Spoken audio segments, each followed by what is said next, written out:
What the? Hello. Hello there. Who's that? Where? My Who are name you? My name is Montgomery. How are you? It's Montgomery? Vincent. Montgomery, Yes. what are you? Excuse me, Montgomery. This is not what I agreed to. Where's Ryan?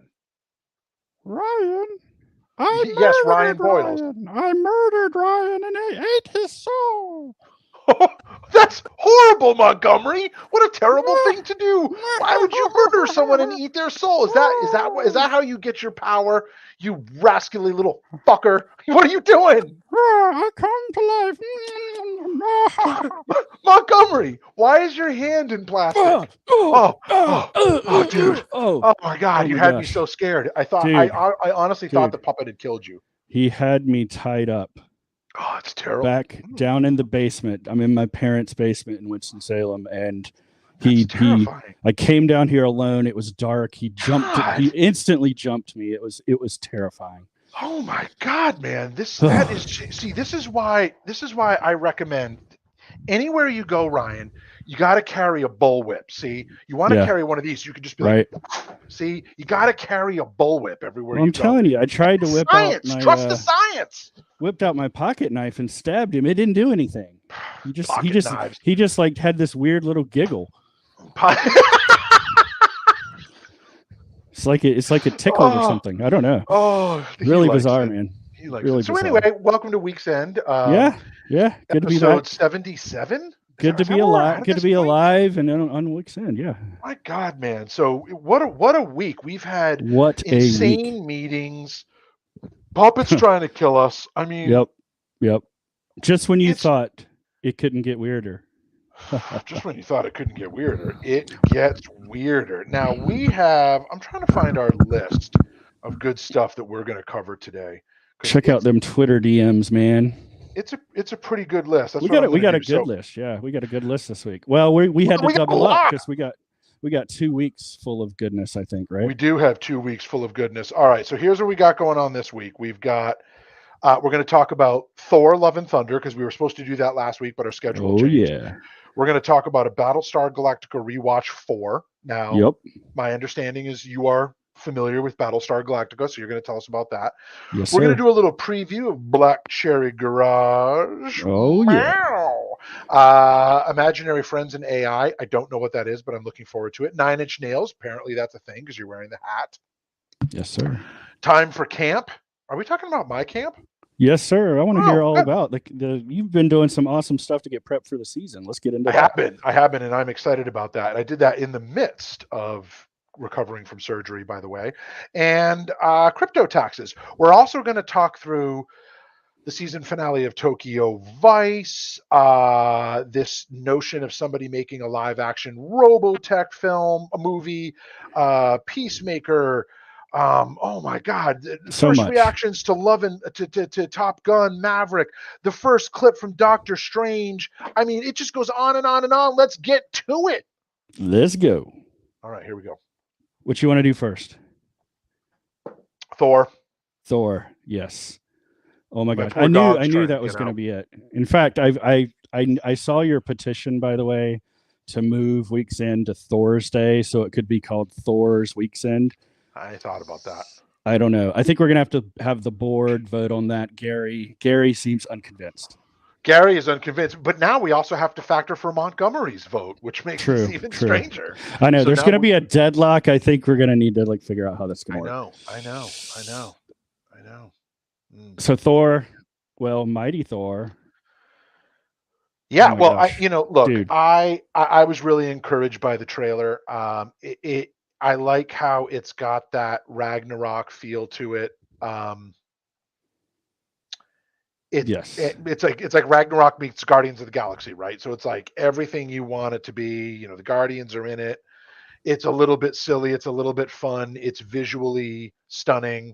It is obvious that somebody was edited out of that scene.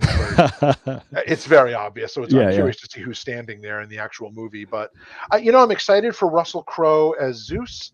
That's going to be an interesting thing. So I'm excited. Bold choice. you see him holding the lightning bolt for a second there. Yep. I'm excited to see Jane Foster, Natalie Portman, of course, return to the franchise now as Mighty Thor. Yes. And so I'm curious to see if that's a multiverse thing or like what's up with that. So there's a lot of exciting stuff in that trailer, and I love when he's wearing the strongest Avenger trucker hat and he's doing the whatever these things are with the chains and getting back in shape like we all should do. Because I consider that myself looked a lot like my spring regimen. You know, when you think about it. Sure it does. I'm sure of that. So, yeah, I'm excited. I mean, Thor is my favorite character for many reasons anyway, and I am just excited by it. You know, I spent some time shopping this week trying to find a decent Thor's hammer, Mjolnir, however you pronounce it. Because I really want to put it here, but I want like a prop quality one, kind of like the prop quality shield I have here, because Cap and Thor are my favorites. And so it's really hard to pick one. I don't know if I should go with resin. I don't know if I should go with metal. I don't know if I should go with a combination, but I definitely need to get a Thor's hammer prop. Wait a sec. Marvel Legends kind of thing. So wait a sec. Wait a minute. Have you considered matte plastic? Because I'm here to tell you there is a scale size Thor's hammer Lego set. I don't know if you've seen this, but it's part of like the Black Series collector series. I don't want Lego. I want to be able to hit somebody with this thing. It looks so cool. And when you pull it up off of its base, it has like a little secret compartment with a chamber with a Thor minifig and some other characters with a little diorama type thing. It's pretty cool. It's pretty neat.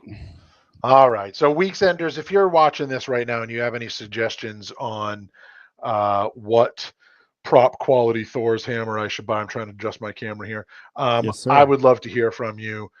Please let me know. So that's one last thing about Thor. Okay. Did you see the Thor. 2 one-sheet posters that came out as well? So you had like Thor standing on, I don't know if that's Mount Olympus or if that's in, where that is, but he's standing there and he's kind of in the casual wear. He's got the t-shirt and the leather jacket and he's holding a Stormbow, right? And then there's another poster, same design, but it's got Mighty Thor and she's got the hammer. So those are really Stormbreaker? Cool. Yeah, Stormbreaker. What did I say? Stormbow? I don't know what you said. Stormbreaker, right. Stormbreaker. Yeah. So anyway, psyched for that movie. And there's just a lot of really cool stuff happening in the MCU. So, plus we can actually jump to Doctor Strange. Yeah, let's do that. The Multiverse of Madness. And so there's a lot of really cool stuff that's come out. The trailer looks great. They put out a couple of scenes. Now it looks like there's a scene where Marvel is fighting Captain Carter, which is crazy. Yeah, what is that? That's crazy. Captain Carter, I would love to see that. So there's some really, really cool stuff happening in the world of Doctor Strange too. I think that's, the first Doctor Strange movie, it was like, I'll watch any of these MCU movies because you have to. It's kind of like Iron Man 2, which was, and Iron Man 3, which was just complete garbage. But like you gotta watch it, right? It's kind of like the Thor movies, Thor, and then the Dark World. Like you gotta watch them, but like they're not that great. Whereas Doctor Strange was the same way. Like I watched the first one to understand how they did his origin story in the MCU. And it was okay, but this just like Marvel, man, they just really upped their game. It is? I think they found the formula with sort of like, how comic books used to always have the crossover events. And I'll be honest, I never really paid all that close of attention to Doctor Strange as a character or a book. When I was looking at different parts of, you knew who he was, but he was always like a side character to me. So, but there were always big events where there were crossovers, and it feels like they're sort of got this formula where like every movie is becoming a crossover event, which is kind of neat. Yeah. And I think that's not fan service. Like, are we going to go to full screen? Ooh. Let's do it. Let's do it. I did it. Okay, so I don't think it's fan service. I really like it. Like I think it's like, well, like, that's what we want, right? That's what the comics were. There was lots of all of them in lots of different ways. So I don't know, man. Multiverse of Madness, I'm all for it. I would rather see Doctor Strange Love in the Multiverse of Madness. I think that could also be interesting, but that doesn't really make a lot of sense. So I'll go back to what I was talking about previously, which is just Doctor Strange. It also just gives a really sort of more legitimate way to work in a bunch of Easter eggs and deep cuts and all that kind of stuff without it just being, you know, at the end of the movie or corny or whatever, right? Yeah, and I mean, look, that's what we want. So Multiverse of Madness, I think that opens very soon. So that looks great. Soon. Thor, Love and Thunder. I cannot wait. I cannot wait to see the Mighty Thor in that. Yeah, tickets are on sale. I love it when other people are proven to be worthy. So we talked about movies and how some of, like Black Widow was not like a movie theater movie for us for a lot of reasons, but is Doctor Strange sort of first night in the theater movie for you? I don't know about first night. You know, there are very few movies that are first night movies. Recently, The Northman was probably a first night movie for me, but in the theaters, definitely. Am I going to try to like kick down doors and change my schedule to get there first night? Probably not. But like Multiverse of Madness, kind of like Everything Everywhere All at Once. Like I need to get my ass to a theater and see that. Yes, right. Sir. So there are movies. There are very few movies where it is I need to be there on the first night. And remember, first night isn't just about, you know, like seeing it before the spoilers come out. First night has an energy of its own that is so much fun that you want to be part of it. That's why I always repost that video from Endgame. Now, I don't know if that was a test screening or what it was, but where you hear everybody cheering as Captain America picks up Thor's hammer. And so that to me is like, I love that energy. I love when everybody's just so psyched that it becomes a group participation as opposed to sitting there, you know, eating your snow caps and popcorn. And did you catch a vibe of that in the trailer? I mean, in the trailer, we kind of have that almost like reveal moment, which kind of had some similarities to that, right? But they give it away in the trailer, so it's not like going to be a big surprise or anything, I guess. And I don't think they could keep this a surprise. Everybody knew that this was going to be a plot line, but it did have like really some nice parallels with that moment of Captain America. Yes. Chills. I just got chills right now thinking about it. I got chills. They're multiplying. Now you're singing my wife's favorite Strange soundtrack. Is out of control. Nice. It's a multiverse of madness. Okay. Anyway, let's keep going. All right. Let's talk about Tokyo Vice. What do you think? So, dude, you're digging it. Tell me you've seen this show. And I have not. So you got to we got to keep this one spoiler free. I know we don't usually, but I know you want to. Okay, we're going to keep this one spoiler free. The finale. So, all 8 episodes are phenomenal. You know, I was talking with somebody on Twitter the other day, and they made a really good point when they said that, like, we don't know how they did it. We don't know how they created an entire world that is in the 90s and they do not deviate from that. There are no mistakes where it's like, oh, that wasn't there in the 90s or like, it's extraordinary. I mean, they transformed Tokyo back 25, 30 years. What year is it? I don't even fucking know anymore. 30 years. And, you know, and it's seamless. The tech, but even down to like the style, the culture and the style of talking and the way the gangs were functioning then, and all the different things. So really phenomenal program. I'm not going to go into any spoilers other than to say that I really, how do I say this without ruining anything? I really hope they get approved for season 2 and they bust that out quickly, because wow, they really leave you hanging. Yeah. Well, and it's good. It's exciting. You're like, what? It's you know what? Netflix has almost created a different kind of cliffhanger in TV now, because they have a tendency to kill series after 1 or 2 seasons. Yeah. So you really don't know if this is going to go anywhere. So we'll see. No, you don't. Yeah. Yeah. Well, I'm excited to watch it. I just need to catch a breath and have a moment to do that. But the reason I haven't been watching new TV is because of our next subject. So Battlestar Galactica Rewatch That's something I'm doing. I'm rewatching the series from start to finish for the fourth time you've done that time. And that's commitment. I respect that. It's depressing. No, wait a minute. Wait, hold on. Which one? What are you watching specifically? Because there's two Battlestar Galactica. So the reimagined, okay. the new series. Okay. With Edward James Olmos and Mary. Yes. McConnell. Yep. McConnell. Thank you. Yep. I just think of her as stands with a fist, And one of the reasons that I'm doing one of the reasons that I'm doing this is I've gotten into a habit now where I'm watching it like once a year or something.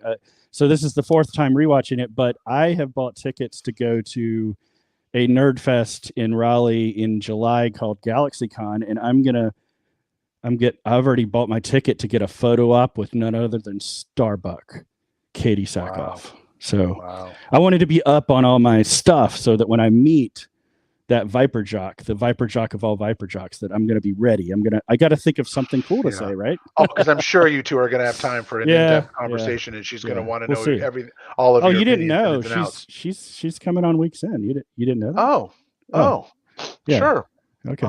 Let me just hold on. You think you can pencil her in? Yeah, I'm going to pencil that idea in. Hold on, I've got it right here. It's my manual of bullshit, and let me just put an entry in. I've got it. Okay, yeah, it's in. So it's frack, yeah, baby. Woo! All right. We'll see. I can respect that, dude. I really can. I mean, I can't even fathom how many times certain episodes of Star Trek: The Next Generation, movies, original series, DS9, Voyager, like I can't. Star Wars, I can't even fathom. It's like a warm blanket you wrap yourself up in, and real genius. I mean, there's so many things like that that I've watched so many times. How to music, definitely. And you pick up on new things all the time too. So there's layers. It's like an ogre. Ogres have layers, right? Okay. They do. What do we got next? I don't want to do. What do you want to do? Oh, you know what? You know what we can do? This is up to me. We have a new poll of the week. We have a new poll of the week. What do we have? You did a tweet this week about what do games mean to you? No, so that was actually at Frap Mocha. Yeah. FRAPPMOCHA, by the way. Gotcha. At Frap Mocha. So she, I believe, pretty sure it's a she. I'm sorry, I'm not 100% sure. But anyway, Frap Mocha asked, what does gaming mean to you? And with a really cool image of like an illustration of a person gaming, and it's in like a total nerd bat cave kind of thing, really cool image. And I really gave it some thought, because it's like, I love gaming, right? I love retro games. I mean, my Game Boy is right there. My Atari is out there. My Atari VCS is out there. My PlayStation 1 is set up downstairs. My PlayStation PS4 is out here. There's one in there. We've got gaming PCs in there. I game on this PC. I've got games, right? So it means lots of peripherals to you then, right? Is that what you're trying to say? Yeah, so like, is it the tech? Is it the collecting? Is it the nostalgia? Is it the competitive? Is it the graphics and the imagination and everything that goes into it? And when I really boiled it down, I realized it's the camaraderie. It's the community, right? Like, one of the things I love about gaming is, that first of all, I can hang out with my friends and game, but also there's like conversation. It's kind of like, remember in Fight Club, like in the middle of the movie, just come with me. No, don't just give me this. So, like they go around and they find other people who have, who are in Fight Club, and they have that like, that like secret nod, the right? Acknowledgement, the acknowledgement. And it's like, you don't have to say anything. It's like, oh, that guy's it's like decoder. It's like when you share a decoder ring or something. Yeah. So gaming is the same way, man. Like, I love like, oh, you're a hunter in Destiny 2? Yeah, baby. Man, you know what I mean? Or it's like, oh, you play Deep Rock Galactic, like, for Carl. Like, there's all these like little things, right? So the camaraderie, the actual operational camaraderie, like where you're on a game hanging out with your friends, and it is our generation's version of the bridge table or the poker table, like our grandparents used to all get together or whatever. And so there's that camaraderie, but then there's like the community camaraderie where it's like, oh, you're a gamer, I'm a gamer. When we get old, I like that. when we get old, it's not going to change. We're just going to be like jacked into the metaverse, and we're just going to live there. Dude, so like I am hoping nursing homes when we are older are just like chock full of. This is a business model. This is a business model we should. It's a business model. I think this is a startup opportunity that needs to be funded. But think about it. Like, do you want to go? Like, think about what nursing homes are right now, or what nursing homes were for our well, not our parents, but our grandparents and generations before. Right? They're. I hate to put it this way, but they are places where you go and you eat, sleep, and die. Like and I know that there are communities where there's more quilting to it than and there's pickleball, but those things are not going to entertain me. And there's pickled people, but the thing is, it's like look, there's more to it. And you're absolutely right. I'm simplifying. My point is, I think nursing homes for our generation are going to look very. If our generation can even afford it, because none of us really have retirement. But the thing is like, hopefully the state will take care of us. So if there are, all I need is like a recliner, a hot meal, a PS10, and a colostomy bag. Like, I'm good for a week. Right? That's what I'm saying. They can just, maybe the Matrix, we can turn everybody into a battery. Just give me a catheter, some Diet Dr. Pepper, and let's say have my kids call me on Christmas. The last 20 years of your life, you're just jacked in, and you can play whatever you want while your body generates energy for Massachusetts. That'd be great. So, Ryan, first of all, last 20 years? Are you kidding me? Our generation, first of all, we're going to have to work till we're 85 at Tractor Supply Company after ageism kicks us out of our marketing careers, which is inevitable. And then we'll have a good 5 years of retirement before they're like, well, put him in the Logan's Run burn hole. Alrighty. This is getting too depressing. We have to pivot to something happier now. Okay, single tear. Nice. All right, I want to talk about something. I'm the one doing this stuff. God. I know. Hang on. Look. You saw the hat, right? I want to talk about 9 Inch Nails. That's our next thing. I want to talk about last night. So this band that like made it big in the '92 Lollapalooza. They're making a comeback. Nice. No. I've been a big fan of Trent and whoever's been in the band, which the band has changed like 47 times, but who cares? They're going back on tour, and last night in Raleigh was their first night out, and let me tell you, I feel old because my body feels like it's going to fall apart from all the you are old hucking and jiving and whatever the hell I was doing in that crowd. So it was a good night. Is that going to be the title of your autobiography someday? Hucking and jiving. Hucking and jiving. Ramble rousing with the RAB. Yeah. Yes. No, I would love to. No, it was great, man. It was great. I think I lost maybe 27% hearing in this year, and we'll see. We'll see if it comes back. Yeah, it won't. But it was fun times. And I gotta say, they still got it. I mean, it was pretty damn good. I'll share some videos on the Twitter feed. Check them out. Awesome. Cool. All right, so that's great. The next thing I want to cover is Peacemaker. Which what about that? Have you seen Peacemaker? I have. Holy crap! Right? Yes. So a couple of things. So I love it. Unexpectedly so. Yeah. Same for me. It was surprisingly good. I mean, John Cena is just awesome anyway. Oh my gosh. So he's just he's just game for everything. He's just game for It's crazy. And it's so obvious, and you can tell they had fun making this show. I mean, oh my God. Just the opening credits alone are worth the price. That was my next point. I mean, that is one of the best opening credits I've seen in so long. Yeah. And that song is awesome. Download it, by the way, folks. If you haven't yet, you really should. So that song is awesome. The opening credits is awesome. The production value of the show is awesome, and it's like a really surprising take on like racism and sexual harassment and colonialism and like all this crazy in some stuff. Really weird directions where you're like expecting to cringe, but then it's okay, or you know what I mean? Like surprisingly, it ends up being kind of a feel good show at the end. And Eagly, I love Eagly. I love Eagly. Oh my God. It's just so many wacky twists and turns as well. Little touches you don't expect that are just amazing. Yeah.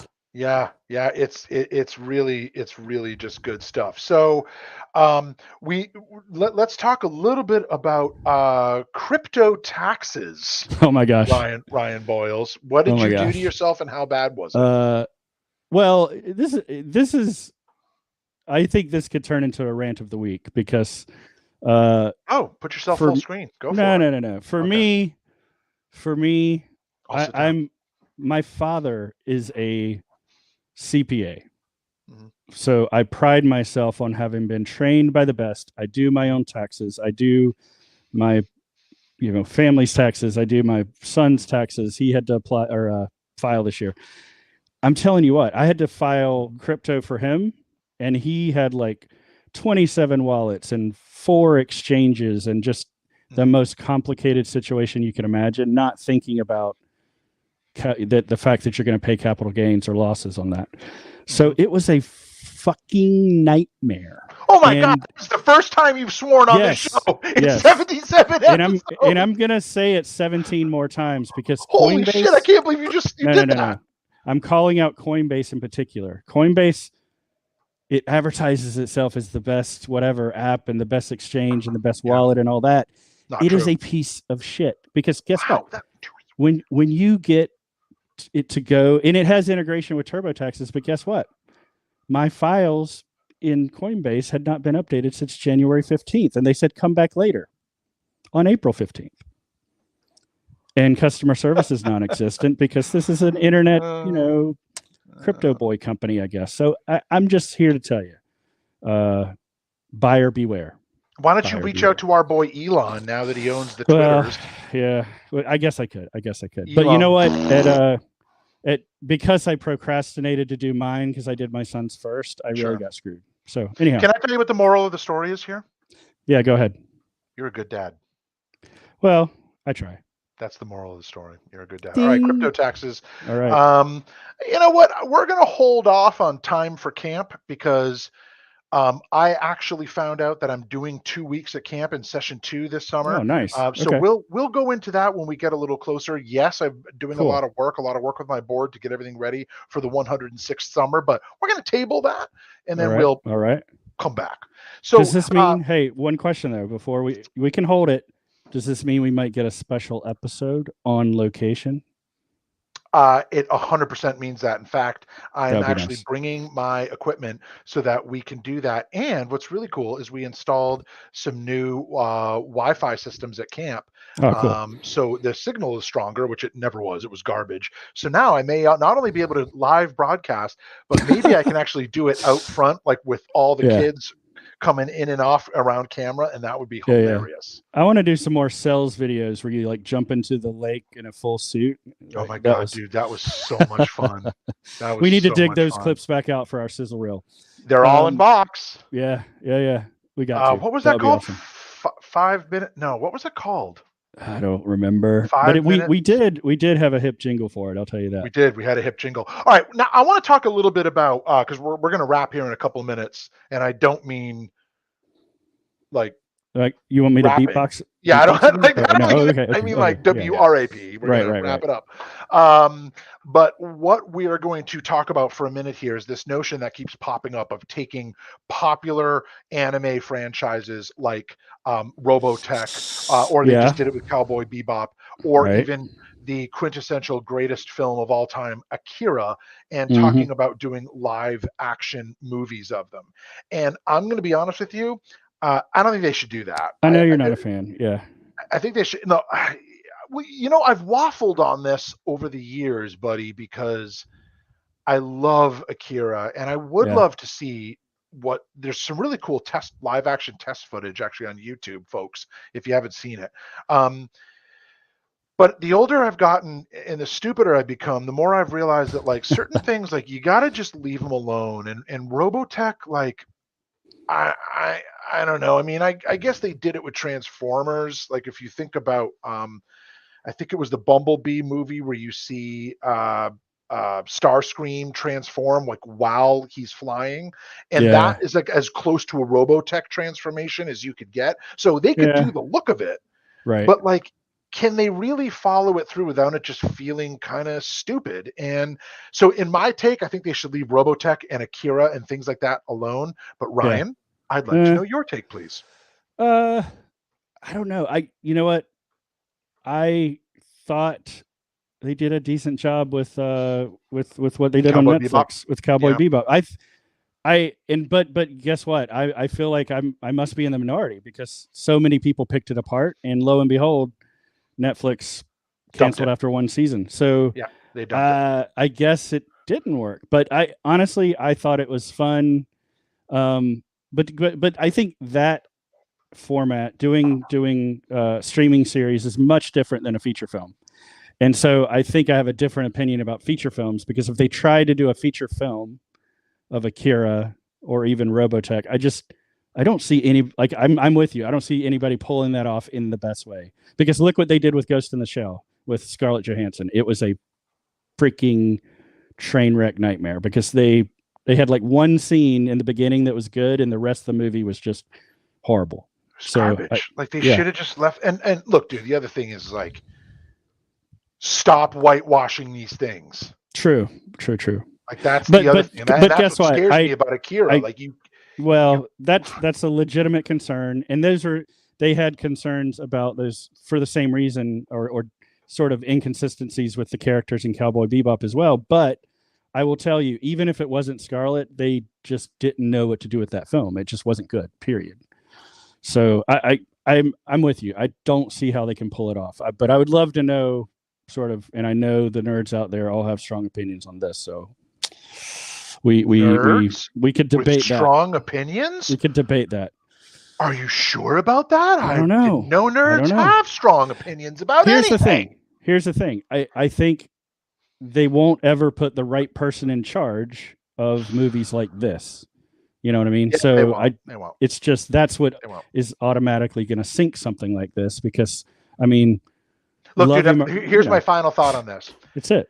If they're ever going to take something like Akira or Robotech, and they're going to attempt to make it a live action, it should be a Japanese film company doing it.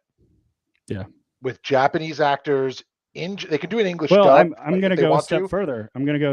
Just go ahead. But it should not and be us in Hollywood. You know how there's Marvel Studios and there's Warner Brothers Studios. There should be, like, for like Ghost in the Shell, it should be IG Production. It should be that same company calling the shots, because they have been nurturing that for like 30 years. Like that. Yes. You know. I wholeheartedly concur. So make it happen, folks. Yeah. Okay, the last subject is, and boy, if you haven't seen it, folks, get your ass onto Twitter and check this out right now. But the Strange New Worlds is coming from Star Trek on Paramount Plus, really? And they put out the opening sequence today. Oh yeah. It's and it's just Star Trek porn, and I don't mean that in the way you might think I mean that, but it's like the most beautiful shots of the Enterprise. It's like the music is good. It's everything you want it to be. And you've got Captain Pike. Seriously, dude, you've got Captain Pike's voice doing the original intro. They've got and it's just wow. And so they've put out a lot of shots and clips and images and character reels and stuff, and I hope this show is as good as it looks, because some of the other Trek that's come out lately, I just cannot stomach it, and I've tried. Lower Decks does not count. Lower Decks is amazing. But some of the Picard, like and Dave Ellis and others, Trekkies, if you're watching, like I love you dearly, but some of that is just garbage. and Strange New Worlds doesn't look that way. Strange New Worlds looks absolutely amazing, and if it's even half as good as it looks, we are in for a real treat. So if you haven't seen it, was released a few hours ago, folks. Go watch it. Go watch it, because the opening sequence looks amazing. Go follow Anson Mount on Twitter. Or just go to Paramount Plus, or even just scroll down on @GrahamKnows, and you can. But here's what I'm going to say. This is the reason I'm mentioning. I'm giving a shout out to Anson Mount, is because he tweeted out the trailer and a picture of him sitting in the captain's chair. And speaking of sexy, I just got to say, Jesus, I know. That's a good looking man right there. I know. I'm just going to go on record. I saw that picture the other day, and my thought was, no matter how hard I try, I'll never be that cool. I mean, it was like, he's got like the perfectly coiffed. I know. I mean, it is. I know they've got their hair together in Starfleet, my friend. That must be Starfleet hair gel or something. Yes. I don't know. Yeah. All right. All right, that's our show for the week. Woo! So, hey, look, folks, if you tweet at us, let us know if there's something you want us to cover. If there's something you want to debate. If you want to come on the show, we're just two losers who don't have enough to do with our lives, so we hang out together. So, by all means, by the way, do you realize that there's a distinct possibility? I realize this is the second time this year I've said it. This time I feel more confident. Do you realize that in less than 2 weeks, for the first time in many years, you and I might be in the same place at the same time? Oh, wow. So it'd be like a live show. Wow. That's going to have to happen. That would be cool. Both on camera at the same time. All right. But if that does happen, I'm really looking forward to that, buddy, because it would be great to see you and in person. So looking forward to that. That would be cool. All right. Let's make it happen, folks. Let's make it happen. All right. Well, thanks a lot, Graeme. This has been fun. Of course. Peace out. Peace. Hey, be careful with Montgomery. Don't let him eat your soul. What? Oh, no. Damn it. Montgomery. Oh, shit, there he is. Oh, God. God, that is just terrifying. Graeme, I think I got him this time. Yeah. Hey, this is Graeme. I'm calling in an airstrike. I think we just need to nuke the site from orbit. It's the only way to be sure. Yeah. Yes, I'm calling. Yes, this is true. Authorization code 11A2B. You are clear to launch.